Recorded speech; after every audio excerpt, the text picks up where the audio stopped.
может, вчера, но вчера не было. Теперь там будет скоро новый жилой комплекс. Жил-да был Алексей Николаевич, дом второй от пруда. Мы с дружком у него гостевали и беседовали иногда.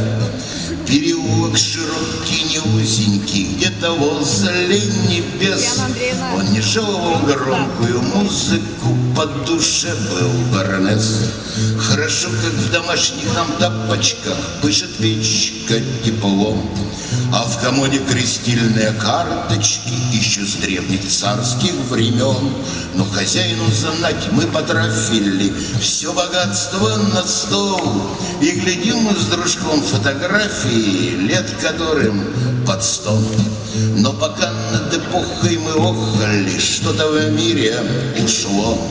Алексей Николаевич, плохо ли, коль сидим втроем хорошо? Не растут на березах здесь финики, а завод навсегда. Алексей Николаевич, миленький, да куда ж вы, куда? Ах, как слушалось нам с другом в доме дома, ах, как жилось легко. Только жаль, все потом вдруг пошло на слом, как в сражении полегло. И выходит, как будто здесь не жили, переулок чужой.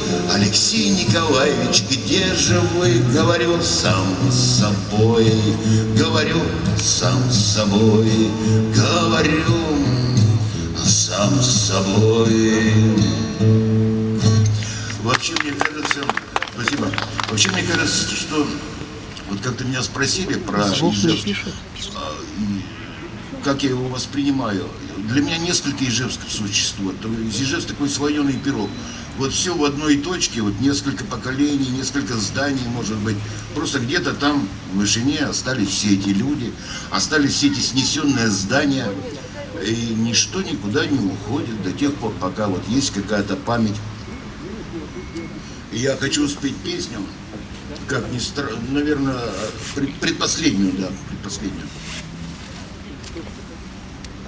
Извините, просто в горле действительно пересыхает, несмотря на влагу с небес. Я такие все бум-бум-бум пою, поскольку трудно на улице что-либо другое делать. Я хочу спеть песню под названием «Маруся постовая». Это посвящение Анатолию Илларионовичу Демьянову, удивительный поэт.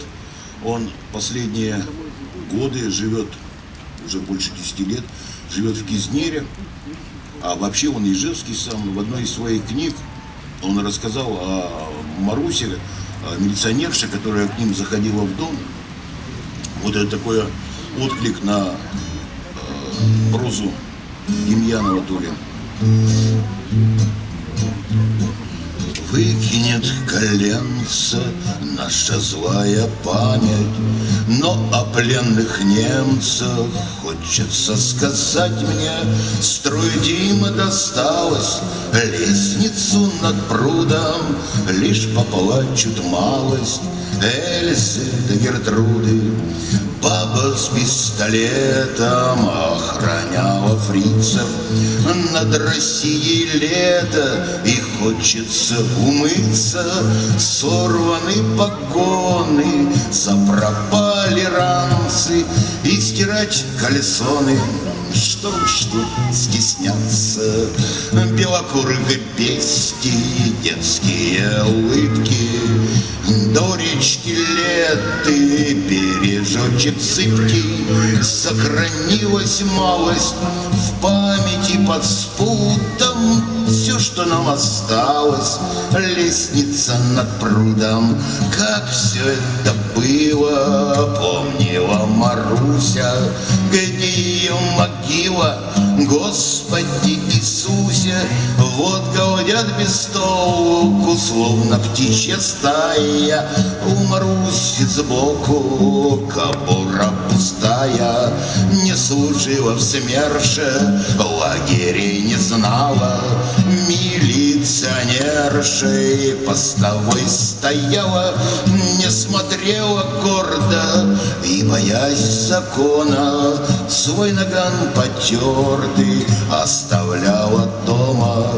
То смешно, то грустно у сенного рынка, где шпана Маруся в бок воткнула финку. Это все случится, а пока живая охраняет фрицев баба постовая. Это все случится, а пока живая охраняет фрицев баба постовая.